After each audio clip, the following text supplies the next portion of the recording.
Hey, what's up, everybody? We've got some more esports stuff going down. The biggest one obviously being the fact that Season 9 will start tomorrow. So this video is going to be primarily about the rosters, all the changes, what I think about them. We're going to grade them. We're going to talk predictions for the first week. We got a whole lot of things covered in this video. It's going to be a long one. But before we get into Season 9, there's something that just dropped in emails for those that were in attendance.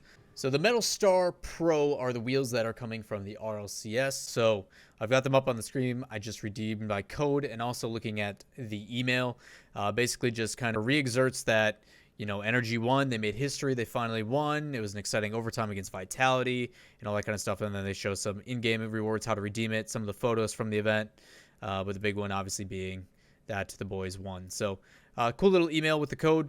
Pretty interesting stuff.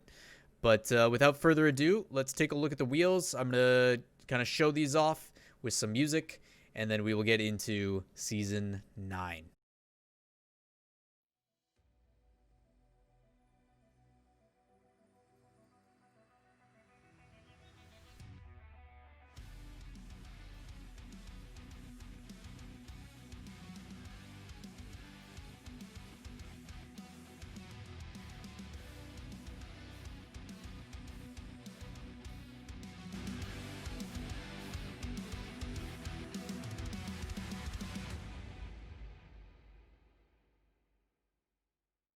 So a whole lot to capture and talk about.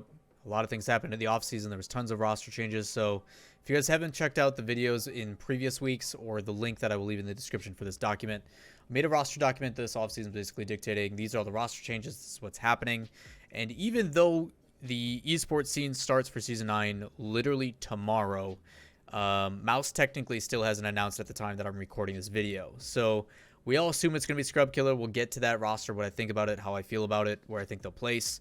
But for right now, technically it's not official, but just assume based upon what Speed has said, Scrub Killer is going to be part of Mouse. So we're going to start with NA. We're going to talk about NA. We're going to talk about the rosters, the storylines to pay attention to, who we're looking at, and what I think of the roster overall. And then I don't think I'm going to do like this is how the season is going to go, but I will show and we will talk from week to week. We are going to put out a video every single week going over what I think as a preview the schedule is and what the actual standings are. So this is going to be what we think, how we think it goes, and then vice versa. So that'll be a fun ongoing thing that we do throughout the entire season, and I hope you guys stick around from week to week and give your feedback based upon what you saw in the rosters. But for an introduction, this Friday is all going to be about the big stories, what we're looking forward to, how we feel initially these things happened. Obviously, if you guys have been paying attention to my stream over at twitch.tv/Lawler, if you haven't followed already, please go do so. We've been talking about this stuff kind of for the past 2 weeks, kind of gearing up for the season. First on the list, if you guys haven't seen it, Soniqs Esports. If you guys don't know who these guys are, they are a tier 3 org per se, but they have tier 1 backing, a whole lot of backing. They picked up the Afterthought squad, which is Shock, Dapper, and Sathu. And then they ended up putting out a tweet for 1,000 likes and ended up bringing on Spuda, most likely, it looks like, whether it be as a coach or a sub. Who knows? But the team itself, a lot of people are excited. This is the first time we've seen Dapper officially compete since he was with CLG back in like Season 4 or 5. I forget exactly. I think it was Season 5. Yeah, Season 5. So it's been a long time coming for Dapper. Sathu used to play for Spacestation Gaming 2 seasons ago, back in Season 6, 7, back in Season 7. Before he was dropped and they brought in Arsenal. And then Shock, who we saw originally at WSOE when they qualified, and then he ended up getting replaced, and that whole fiasco went down. So kind of a ragtag of leftovers, NA style, but with some veteran talent. So excited to see how these guys play. Overall, a lot of people are considering this their dark horse pick, and I understand why. I don't think they're getting credit in the sense of what they deserve. But they still have a lot of talent. Dapper is well liked across the scene. He's always been a really high ones player, but his resurgence never really got to see full stride. We never saw him when he played for Season 3 for Selfless. You know, he was graduating at the time. He had to have the Pluto the sub play. So that was kind of when Dapper was starting to be trending upwards. And, you know, they brought Flipside to Game 5, and it was really exciting stuff. Like, they made a lot of really courageous moves, but we just didn't get to see it, and it was really unfortunate. So a lot of us are really excited to see Dapper back, and it kind of overshadows the other two. The big one I'm going to be looking out for, though, this season is actually Sathu. A lot of people think it's Shock, but to me, Sathu needs to find a way to be very impactful this season. And I'm curious to see on how he's going to do it. He's definitely had some consistency issues in the past, but those flicks are very dangerous. Sath flicks, the Sath wagon is something that you definitely need to be aware of. And Shock to me is not bad or good. I just know in their announcement video, the guy looked like the fucking Hulk and like he was going to fucking destroy me if I did anything mean to him. So Soniqs Esports, I'm excited to see what they do. I hope they, as an org, take care of the players, which announcement video, taking care of them. They're all living on East Coast, so Dapper's going to be playing on East Coast ping along with Chicago, which we'll get to later. But overall, I think Soniqs create a very good baseline. I think they're not something that I'm like, I want to discredit, but I'm also not the most confident in them either. It's kind of this weird in between. If I had to give them an actual rating, it'd probably be like a C+. I think they're there, but it could be better. I expect them to have to fight for some wins. I could see these guys being in the bottom 3 probably. Next up, we got Cloud9, a team that was 7th place in league play last season. They've got a lot of changes to make, and they tried to make them, but they couldn't. So for those that don't know or haven't heard, originally the plan for Cloud9 was Torment was going to get traded for Hoxer. They were going to do a 1-to-1 between these two players. It did not go through. It looks like United wants to protect their best player, rightfully so. I heard in scrims that this team was dominating people and they looked dangerous. And if you guys didn't watch the Astro tournament last Monday, they just took down Energy. Energy didn't look like they're playing as serious, but it was still a really good match. And Cloud9's defense looks great. They look like a really strong contender and definitely turn a lot of people's heads. You're starting to see a little bit different play style, a little bit more similar to Season 6 when they won the World Championship. A lot more aggression, a lot more bump heavy. But the thing I noticed most, their defense was extremely strong. Really solid defense in that series. I haven't watched the grand final of that yet, and I'm excited to see how they put up against the new Ghost, but Cloud9's looking good. Even though it's the same roster, my only concern is the seed has been planted for Torment. You're on the chopping block. We wanted to get rid of you. We wanted to trade you. You're still on the team. Does that create some animosity? Is it the same thing as complexity? Is that something we need to worry about? I am worried for Cloud9 if they start playing and they start losing again. How is that team gonna hold true? Also, Gimmick needs to have a big season. He was very lackluster last season. The only one I can't really harp on is Squishy. Squishy, I think, was the best player on the team last season. Very consistent.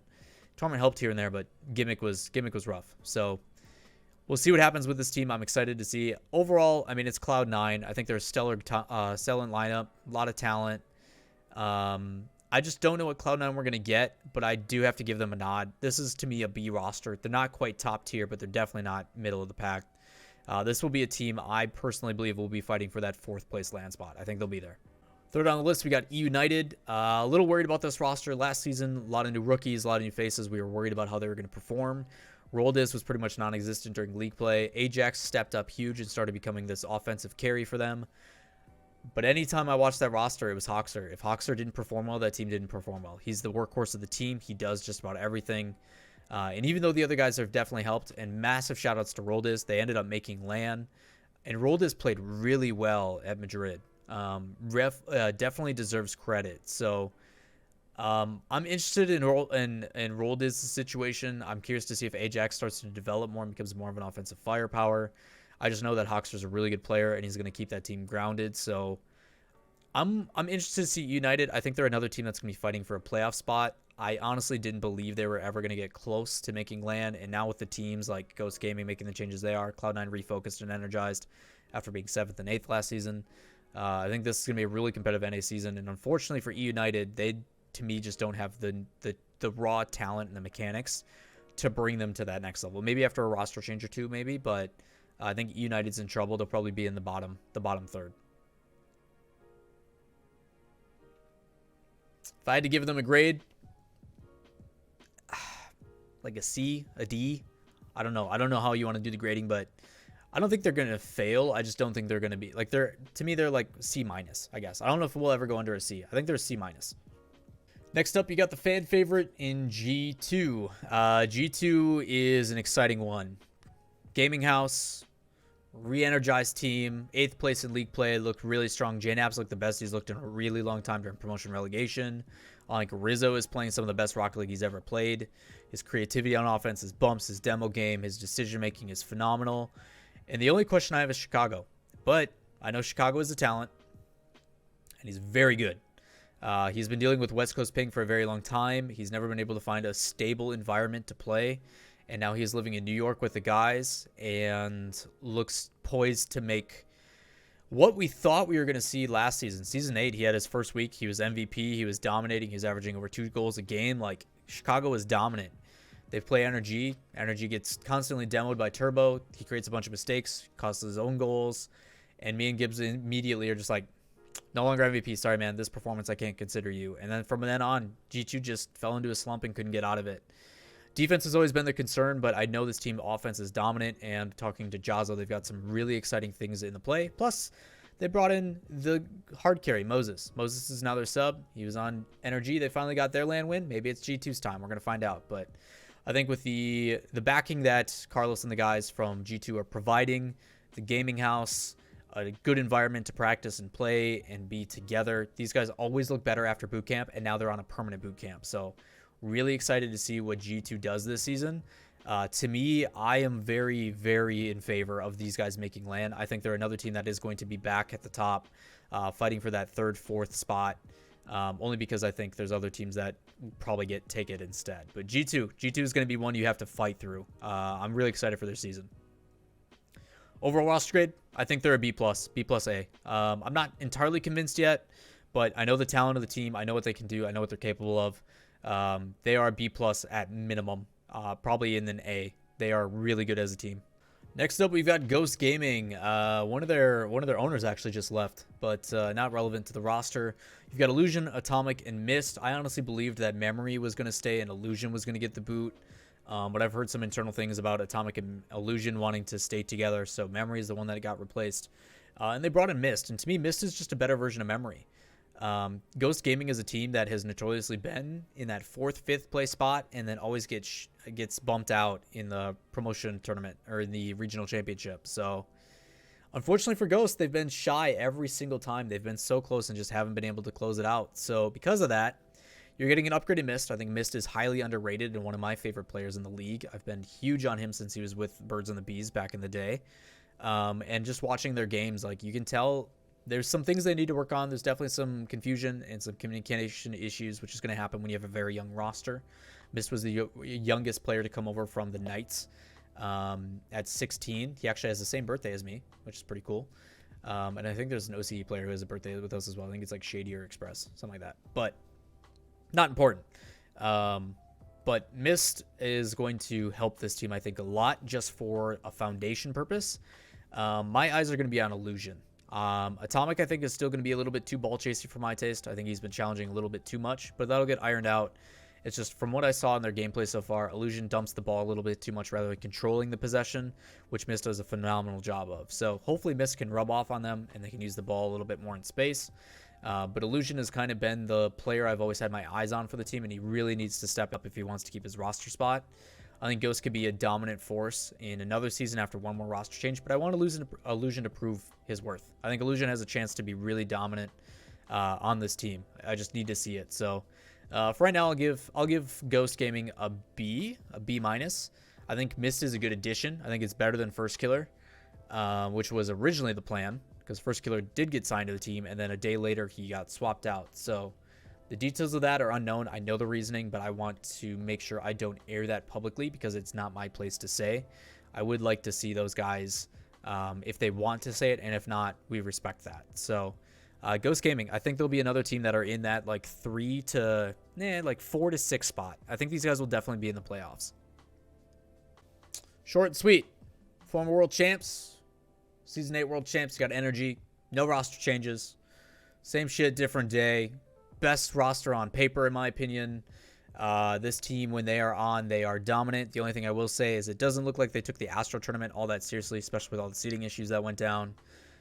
Justin was going for musty flicks instead of taking an open shot on target and hitting post instead. But when it comes time to play for all of it and RLCS, you know Energy is going to be there. This is my #1 team. They're A+ across the board. This team is the best team in Rocket League right now, and I don't see that changing. I think Energy has the chance to start something very special and give us Dignitas V2 when they went on their streak. A lot of eyes on Energy. A lot of eyes have been on Energy for a while, but last time they finally held out because of Turbo. I foresee that being the same way. Energy #1 in NA and probably the most dominant going into the LAN. I expect to see them at Season 9 LAN, so wherever that'll be. But energy's good, short and sweet. A+, even S tier if you want to give that a thing, but A+ for sure for energy. Pittsburgh Knights made some changes, and there was a unique one. If you guys don't know, Mist ended up leaving. There was a tweet longer by Moopy that basically stated that Mist was looking to go to and look for other organizations. This is now his third one, Birds, PK, and now he's with Ghost. Basically, don't know the reason exactly why he wanted to do it, but we just know that he was searching for different chances. And at the same time, because of that, Pittsburgh Knights is like, well, if that's the case, then we also want to look for a replacement. And they ended up finding AJ, who was looking for a team. I've heard Renault say that this is his dream roster, and he's really happy about this. So I'm excited to see what Pittsburgh Knights do. I don't think this is going to be a better roster or a worse roster. I think they're going to be about the same spot. I think they'll be definitely competitive. I'm just excited to see how the team develops. As of late, it looks like Reynolds is still going to lead the charge. He's going to be going for the bumps and demo plays and allow Gyro to be the one to follow up with that, which I actually really like. My biggest issues and my biggest gripes with Gyro was he was always nervous on defense, and I felt like when he was the last one back, that pressure kind of got to him when he made more mistakes. And now that he's able to move up, we get that Game 5 carry that we're really excited about, but all the time. So I think it's going to make Gyro a much more rounded player. And then AJ, we still know he has the mechanics. We've seen how well he's done, like when they went to Worlds and took top 4 with Rogue 2 seasons ago. I do feel that I'm interested to see how this team develops and whether AJ moves up more or becomes their finisher as more of a third rotation type player. But overall, I think Pittsburgh Knights is staying the same. I don't think this roster is necessarily a downgrade. I am excited though to just see how it develops. I think it's a lateral move, but I'm curious to see how it plays out based upon like who's taking what role. I just know Reynolds is always going to lead the charge, and then it's up to Gyro and AJ kind of see who goes next. Hopefully we don't see too many double commits, but from the replays and the scrims I've seen, pretty exciting, pretty level-headed. Nothing too worse. I could definitely see these guys being at LAN. I think they'll be in that third place spot. But who knows? I think there's definitely some wiggle room, but it'll be exciting to see who takes over. So Pittsburgh Knights, another B+ area team. I think they're still a solid roster all around. Flight, if you guys don't know, is XRBG, the only non-sponsored team in all of the RLCS, and I hope that changes shortly. But Flight is Rapid, Seabass, and it was formerly Aeon. Obviously, all the drama went down with the Aeon situation. He is now playing for Monkey Business with Com and Stokely, I'm pretty sure. But he is gone. They brought in Memory. Memory, to me, is going to provide a level of consistency. I think a lot of us agree, and I think Chrome also agrees that Memory is one of the most underrated players. I think he does have, a really big impact for the team. And he did for Ghost. I mean, he was kind of their solid rock. You know, he was their Mist, per se, as it is now. So I'm interested to see if that level of consistency stays for Memory. For those that don't know Seabass originally played on a squad called Allegiance and was clearly the best player on the team. He was the one to lead the charge on offense. He helped a lot on defense. He was clearly the best player on Allegiance back in the day. And I think he's a good addition. I do feel a lot of people are undervaluing the power of Flight. Obviously, there's a lot of harsh critic on Rapid and his past and how he's acted in scrims with the Rizzo announcement and stuff. And I think that this team is going to benefit greatly from having a dedicated coach or someone that can really come in and say, hey, get your shit together. You have only one opportunity. Like, make this count. This is going to be a really big deal. Let's not worry about this outside shit. Let's just focus on doing our thing. Pretty much what Chrome has done with Space Station. Chrome used to be one of the most vocal people, and now Space Station, you rarely see them get into any trouble. They don't tweet about any random bullshit. They just keep their head down and do their job. And clearly, they look great. So I think Flight has a chance to surprise a lot of people. I think when people play Flight, they're going to discredit them, and a lot of people will probably have them 10th. But I don't know if I can. I do think this team is going to make you work for it. And all it takes is a couple games to teeter in your favor. I compare them to like Veloce last season. Even though the playstyles are different, Veloce is a team that won like 4 or 5 game 5s. And that was enough to swing everything in their favor. And they end up going 5-2. So I feel Flight can do that same thing. It's going to come down to the wire. And scrappy teams like Flight can be very dangerous. So I think a lot of people are sleeping on Flight, and this is a team that could do some damage, as much as I hate that generic phrase, but they could be a team that really breaks apart and messes with the whole schedule. And as now that we have a longer season, something that I haven't even touched on, it's 10 teams, and it's 8 weeks instead of 5. The team in 10th gets auto-relegated, so as teams have time to develop, and Flight plays a lot of really tough teams in the beginning, the games that mean the most and the upsets, that's when they get to kind of find their form and they get all the best exposure to the pro level. And then as the scene wraps up, they're now starting to play easier teams per se, and they're starting to figure out their flaws and they're starting to figure things out. And then all of a sudden we get a Dignitas situation where they go and dominate land. So Flight could be a very dangerous team. I think people need to be careful of them. I still have concerns about the team, and I'll put them at like a C minus area. I think they're in that afterthought area, but they could be a major upset team. Don't sleep on them. Next up, we got Rogue, Wonder, Kronovi, and the new hot prodigy. We got First Killer, a player that people know from his ones gameplay with Johnny. But First Killer is a very mechanically sound player, and the more I see him play threes, the more excited I get. He's starting to challenge smarter. He's starting to not go for everything. He's not starting to double commit as much as he is. But my major concern for him, even though I'm seeing him improve, is his mental game. He's very young. He did not perform well at the DreamHacks he went to. There's a lot of pressure, a lot of first-time nerves. You're a prodigy coming in. Not everybody is going to be Justin. Not everybody is going to be Scrub Killer. I think First Killer is going to take some time to develop, but I think the reason why I like him on Rogue so much is you're talking about Kronovi, a guy who has been in the spotlight his entire career. He's the poster boy. He's been the one that everybody focuses on, and he's matured very well. I hope Kronovi works with that veteran status and helps First Killer develop into a really phenomenal player. I think the Kronovi to Wonder connection was fantastic. It was when they first came in, and now you're just adding someone that has a little bit of everything that can kind of just mesh and try to figure stuff out. So I think Rogue might come on late like they always do. It's always 6 seed coming in, and then they end up maybe qualifying for LAN. But I think this team's going to take some time, and they don't have an official coach. I don't think they want one, which kind of scares me because I think they need one more than any of the other teams. Probably Ghost is another one, but I'm a little worried about Rogue. They've been pretty lackluster for a while, but I hope things work out. I'd give this team like a C+. I'm not too sold on them, but I think they have a lot of potential. We'll see what happens. All right, last but not least, I think this is actually my second favorite team. I think this could be your second seed going in, Spacestation Gaming. A lot of people want to discredit them and think they were fluky, and as Gregan said, that they didn't necessarily deserve to be where they were because certain teams like Reciprocity weren't performing up to snuff, but Spacestation's a really good team. Sipical won MVP last season. Super talented player, averages like 60 hours a week of gameplay. Guy's nuts. AXB I think is severely underrated, and I think Arsenal is becoming one of the more annoying players on offense. Another one of those really heavy mechanics, really ball chasey, really demo heavy players that just is frustrating to play against. But the benefit is I've also seen this team be passionate.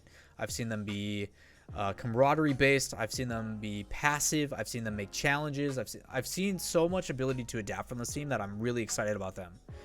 Last season they brought in Arsenal so he could play with his buddy, and a lot of people were mad about it because they got rid of Sathu, but I think it was a good pick. You're adding that chemistry factor that's so important because all the players have gotten so good, and now that they figured out what their roles are and what they want to do, they can just further extend upon what they're trying to accomplish. So I'm excited to see what Chrome does with this team. I'm excited to see how this team develops, but I think they're a very dangerous team. To me, they're like an A-. They're not quite there. They're definitely not like energy. Nobody's energy in NA. And after saying this, it kind of makes me want to rethink my stuff. I think Space Station could be an A, and like G2 Cloud9 could be A-, B+. So I'm gonna reiterate that. But I do think Space Station is a very solid team. People, again, need to respect this team. They're going to be dangerous, as they have proven to do it after numerous weeks. The fact that they went down 0-2 last season and came all the way back and auto-qualified for LAN proves their merit. So Space Station, really good team. Watch out for them. All right, now on to the EU side of things. We've got AS Monaco up first. I'm going to go through this list probably a little bit quicker just because there's a lot of new faces we haven't really seen. The only time we've seen them is in rival series throughout the season as well as a promotion relegation tournament. But we have a lot of new teams, a lot of new rosters, some major changes. So without further ado, AS Monaco, we're getting back Ignet, old TSM. Can't wait to see them play each other. I think it's in like week 5. Extra up and coming, another really good French player, and Tigre, who is probably the biggest concern on the team. Tigre is a longtime vet, has been around for a very long time. Simon has been a fantastic manager for the team. It keeps these guys kind of in line, but I think a lot of us are just excited to see Ignite. If you guys don't know him, a lot of us longtime people have always been in love with Jordan. He's a great dude. He's super fun to hang out with, even though he likes to get us in a little bit of trouble. But Really gung-ho. Rival series, Monaco is probably my favorite team, and it's definitely the bias towards like Ignite and Tigray and those guys. So I'm excited to see how they do. I am concerned though. A lot of people consider them a dark horse team, but I just don't know if they have the consistency, because they definitely looked the most rival, or they looked the most RLCS-esque type team when they played it in the rival series and in the promotion relegation tournament. But a lot of flaws still, a lot of mistakes, a lot of things they need to clean up, and I hope being in the RLCS will polish them and make them better. So curious to see how that plays out. If I had to grade them, I'd give them like a solid C+, B-. I think they're right in that in between. I think they have a lot of potential. They're going to be competitive. I think EU is going to be really difficult this season, but Monaco, I'm excited to watch them play, just as a fan. Dignitas is a unique one. Top 3 at Worlds, probably one of the best teams in the world when they were there. Yukio was clearly working on that MVP status after having one of the worst shooting percentages we've ever seen in the entire history of the RLCS during league play. But Astral, without a doubt, phenomenal talent, super good, and Violent Panda supports it really well. The thing that makes Dignitas the most dangerous is their passing plays. I feel like every time they look at each other, or anytime that there is an opportunity to pass, they hit it and it's on the money and they make something out of it. And it's just really exciting to watch a team move that smoothly. It just flows, and it's really nice. There has been some recent rumors coming out of Scrub about how it looks like they were looking to replace Yukio, and Scrub might have gone there.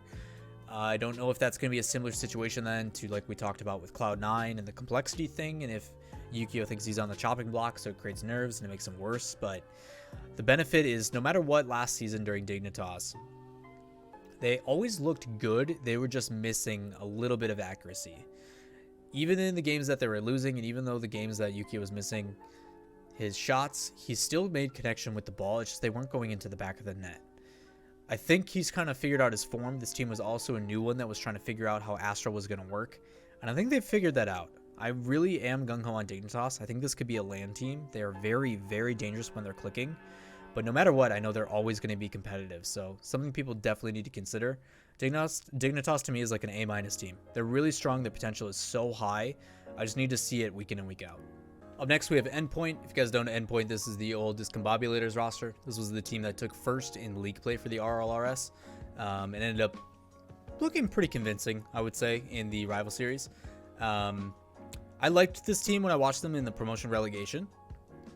Another Veloce-ass team. This is a true team effort. It is not one individual player. And I like that they're sticking together. They're not making any changes. They are just playing to their strengths. So I'm excited for this team. I can't say I'm positive or negative about them, because I just need to see more. And I need to see them compete against the top of the EU RLCS. I think this is going to be a team that develops more and gets better as time progresses, but I just need to see more. Because of that, I have to give them a C. I think they're right in between. I don't think they're bad. I don't think they're good. But I do have my eyes on Virtuoso. I think every single one of these players brings a unique thing to the team, which is why they play so well. But Virtuoso is the number one that I'm going to be keeping my eye on for the season.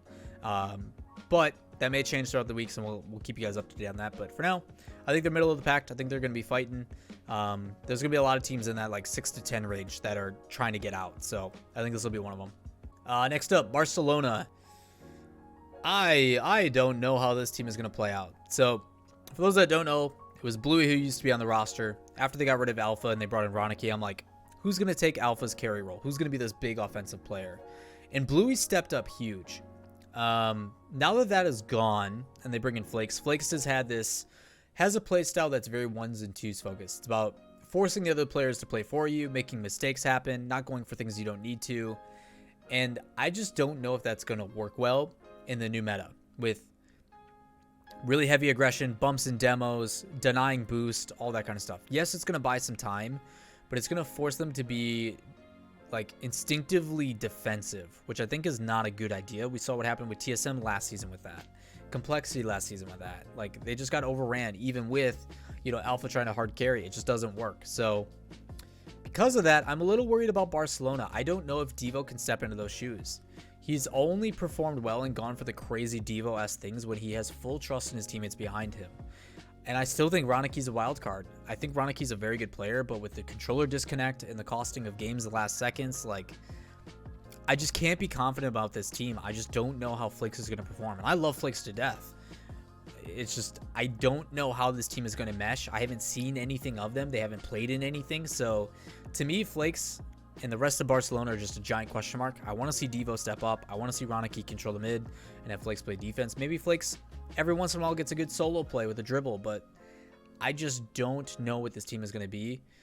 I'm excited to see what it develops into, but I can't be confident about it. And because of that, I got to give them probably a C as well. I think they're a very talented group. Just will it work together? Honestly, that's what I'm looking to see. Now, the rumors are still rumors, but there's a lot of convincing things pointing to the fact that Scrubkilla is on Mouse. Number 1, Speed said it. Number 2, Scrub has leaked numerous times in all the clips that he is convinced more and more about how things are going well playing with this player, and then starting to say the name Cookser, but then finishes and cuts himself off, or how certain things lead to playing with these things, or this or that. Basically has hinted at it numerous times on stream. Speed has said it, and out of all the other rosters, this is the only roster that hasn't been fully announced, and Scrub is not. There's no way Scrub isn't playing in the RLCS. So with that said, officially, I am saying that Scrub, Speed, and Cookser will be on Mouse, and if anybody argues that, and if it doesn't happen, this has been the biggest bamboozle fake I have ever seen in my entire life. But Scrub is on Mousesports. And because of that, I look at this team. If any of you watch the CJ show with Jazzo, Chrome, and CJ, and myself, you know how happy I am to watch this team. This is going to be my favorite, probably most supported team in EU this season. As much as I love all the other guys, you've got Cookser and Scrub, 2 SARP vets, the Savant and the Prodigy, playing together. One of the last 2 out of I think there's 5 left, if that, and they're both on the same team. So you have a guy in Speed, to me, who is one of the best when it comes to rotating and boost pathing, who's going to be able to be aggressive and have massive support moving upfield with Scrub, which is then going to take Cookser, who is a defensive mind, a passive player who likes to survey the field and be clutch as fuck, and he's going to feel fully confident in Scrub and Speed. I don't know what that's going to do for Speed's confidence. I don't know what that's going to do for him on offense. I think Scrub is going to have a field day. I'm really excited to see on Mouse, and that's not even talking about how stellar their defense can be with Scrub and Cooks, because they're both people I consider some of the best defenders in the world. So I'm really excited about this Mouse team. I think Lethmere is a phenomenal coach, and he helps them a lot. A lot of people that they don't realize how much he helps. But I'm really excited about this Mousesports team. It is going to be a lot of fun watching them as a unit move forward into the EU RLCS this season. So Mousesports, I'm really excited. I think this is a phenomenal roster grade. I consider this team being a top 3 in EU right now, and I would have to give them an A. I think this is a really good roster. I'm just curious to see how it develops. I think we're going to get Speed 2.0 like we got to see at WSOE.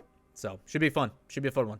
Probably the biggest roster change of the offseason. We've got Scrub no longer with Renault Vitality. They are going to a full French roster, not only because they want to be able to speak baguette the whole time, which I get. I have watched the K-Dop streams and watching him do English only, and I can tell it's definitely a difficulty. And now that he doesn't have to think and he can just talk in his natural dialect, I think he's going to be really happy. And it's not to discredit Alpha. Alpha is a phenomenal player, so I understand the move. The difficulty I have is that you're giving up 2 back-to-back grand final spots. Your team with Scrub, I don't know if you're I don't know if they're just undervaluing Scrub for some reason, but I just can't. There's no guarantee in anything, and you're getting rid of a team that has proven, no matter how the season has gone, that they can get to the grand final on LAN. Both times they've been together. And I'm not saying that that's a guarantee that they're going back, but at this point, you don't even give it a chance. And now anything less than grand finals with this roster is considered failure, which is really tough. Now on paper, a lot of aggression, a lot of talent, stacked lineup, all French. Gregan, unfortunately, is no longer the manager or the coach anymore. From what we've heard from Scrub, it's going to be Mount, another French guy. So I don't know. I honestly don't know how this team's going to do. I'm really excited to watch how it plays out, but I think this team just purely on talent is super solid. I'm curious to see what roles they take. If I had to guess, K-Dop and Alpha up on offense. A lot of aggression, a lot of bumps to demo plays, a lot of strikes. Fairy Peak is going to have to take that third route again, a little bit more passive, sit back, but he's not going to be overlapping with Scrub. But hopefully he still continues to move up and be aggressive and they create this three-headed monster. Whether that happens or not, I don't know, but I'm really excited. I think just purely based on talent. This is an A talent. This is an A team. They look really good. Grading A.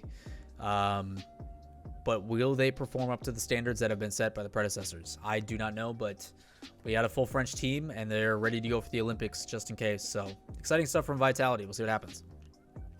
Next up is Reciprocity. We've got Chazette and Farah, two long-standing players that are both French, and they've got Fruity, which unfortunately makes Fruity the odd man out. If the thing from Vitality goes well, I think Fruity could be on the chopping block either way. They may see like, hey, you know, maybe we pull Astral over from Dignitas, or maybe Extra wants to come over and we go the full French route because it works so well for Vitality. I think Fruity's got a really big season he needs to have. I think he's on the chopping block, which is unfortunate because I love Fruity to death. He's a very hardworking player. He's understanding his opportunities don't last forever. If you guys don't, make sure you guys go check out the players' pro streams, especially the guys like Fruity that understand they're part of the older crowd, and they've got to do something before it's gone forever. So I think Fruity's on the chopping block. I do need someone to step up. I don't think Chazette's going to be able to just hard carry every single season, every more. Whether it be Farah's accuracy or Fruity's ability to create bumps and demos on offense. Very similar to kind of like what Rizzo does for G2. It needs to be more. It can't just be waiting for Chazette to have his 1v3 moments against Energy. He needs some help. Whether that's Farah's accuracy or Fruity's contributions on the offense and the bumps and the demos. Reciprocity's still a good team.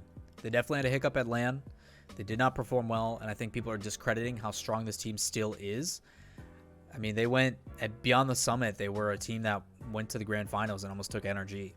At DreamHack, they performed really well in Montreal.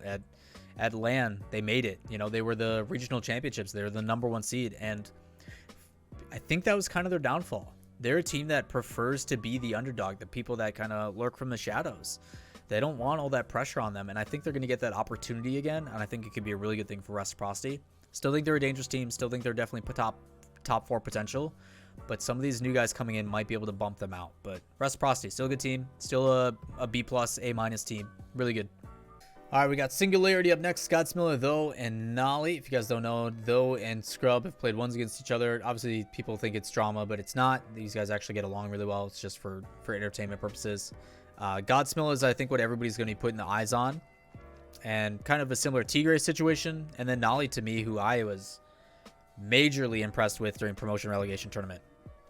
I think Nolly is a phenomenal talent. I'm really excited to see him. If you guys don't know his full name, I should probably put it.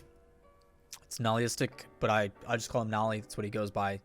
But Nolly, to me, is going to be a player that I think no matter what happens is going to be like, this guy really shines on this team. He could be a really popular free agent for teams that need other players. So I think Nolly's really good. I could possibly see him taking the place of Tigre in the future or something like that. But I think people need to be aware of him. I think he's really solid. But a lot of eyes are going to be, I think, on Godsmiller just because I think he is kind of the outlier. He's going to be the player that people are most concerned about. So Singularity, I think they're a C. I don't think they're good or bad. Same situation. I just don't know enough about how they're going to perform against the top tier. But it'll be interesting to see how they develop. But it'll be an exciting one. Keep your eyes on Nolly, though. Nolly's a beast. I think we're going to get like Vince Season 2 vibes. Like, just comes out of nowhere and be like, who is this guy? And he just starts popping off. It could be exciting. Ooh, TSM. I'm excited. And I don't want I don't want to be biased towards this team just because I love what they did. So first and foremost, obviously, Mets and Magnus are back together. It's a long-standing duo. It's a team that has proven to work in the past. They mesh well together. They're great friends. All those guys on that team get along. And I hope it creates a level of stability and a foundation for Remco to be successful. I think Mets and Mag are going to have synergy. There's not going to be that awkwardness to them. I just don't know if Magnus is going to be enough to propel Mets and Ars to go back to being an offensive powerhouse. Because we've seen moments where Mets and Ars is still able to like hard carry and have really breakout performances, but he needs help. And are we going to get the same situation where like if one doesn't play well, either does he? Like it seems like he's almost too reliant on it. And that's what worries me. Plus, Magnus is trying to have to fill the shoes of Alpha. Like, how do you do that? I think it's difficult. I don't know if they're going to be able to step up to the plate. I'm a little worried about them overall, but I do think Remco is aware he's on the chopping block. I think all these players could be on the chopping block, unfortunately. But I do feel Mets and Mog being back together is a really good move. I think it provides stability. Remco seems like he's refocused and re-energized in what they're trying to accomplish. And I think he's grinding as well. So I hope we start to see it, because Remco towards the end of the last season was definitely part of the reason why they were winning. He was definitely stepping up. I think Metznaris had a really rough season, and it got overshadowed because of how harsh we were on Remco. But I do think this team has potential. The fan in me really wants to see them succeed. I want to see these guys back at LAN, but there's a lot of competition in their way. I do think this is a better move chemistry-wise, but I still think the team is lacking some talent. I want them to prove me wrong. I really love this team. I love these guys on this team. I just want to see it. I would give them, due to veteran status and having experience, probably like a C+. All right, last but not least, we got Veloce. Veloce, a team that everybody continues to just sleep on, man. This team is a team that, like, thrives in the fact of consistency. Like, they minimize as many mistakes and they punish you for them. A lot of the reason why is because Flame in the midfield does a fantastic job of creating opportunities, and then Freaky closes them out. And as long as Freaky keeps having his accuracy, and as long as Flame keeps doing what he does best, and Cassio continues to not be a problem, he keeps to just helping and festering what is. He's creating those opportunities still. He's not going to be the highlight player, but he still has capabilities. Veloce is going to be another team that I think could definitely squeak in. I think this is going to be a team that, again, against the teams that are newer, that have some nerves, that are still trying to get used to everything, Veloce doesn't make a roster change. They're one of the only ones to stay consistent in that sense. They could be yet another team that comes in and basically gets those really tough wins, because you're talking they go to game 5 a lot and they win most of them because they don't make mistakes. And towards the end of their season, and we're going to just completely ignore the Renegades game because that was the most boring series I've ever seen in my entire life. I never want to watch it again. But Veloce towards the end of league play had some pass plays being developed, infield passes, using the corner to play it across. Like, it wasn't just mistake and we get a shot off of it. It was, we're creating these opportunities with bumps and demos. We're mixing it up. And I want to see that Veloce throughout the entire season. Especially because they haven't made a roster change. There's a level of comfortability. These guys, level of comfort. These guys are stuck together. They haven't changed anything. So I want to see that same thing coming out of Veloce. And because of that, I think they can be scary. I do think that they're going to squeak some wins out. And they're going to be another team that people are like, wait, why is Veloce in the top 4? How did this happen again? And I think it's going to happen sooner than people think. So people need to take Veloce seriously. They're a dangerous team. Now, if you guys have made it this far, obviously I greatly appreciate it. I know there was a lot to cover to kind of give you guys a general overall view of everything, but hopefully it gives you guys kind of a jump start if you weren't able to pay attention to the most in-depth for the off-season. But if you guys enjoy this content, obviously please comments, all the concerns, everything down below in the comments. I read them all. I greatly appreciate the support and the feedback. Allows me to kind of define what you guys want. But I know next week, after we cover week 1 already, which it's already week 1 of league play, which is crazy, is going to be a lot more digestible, figure like 10-minute max, trying to get you guys through the things that you missed, things that are important, things to look forward to. But every single Friday on this channel, anything you need to know about RL Esports, it's the place to be, it's the place to look forward to, and I look forward to seeing you guys more and more. Twitch.tv/Lawler. Hopefully we see you guys in the channel. I would love to see you there. But that does it for me. I'm out of here. Until next week, guys. Peace.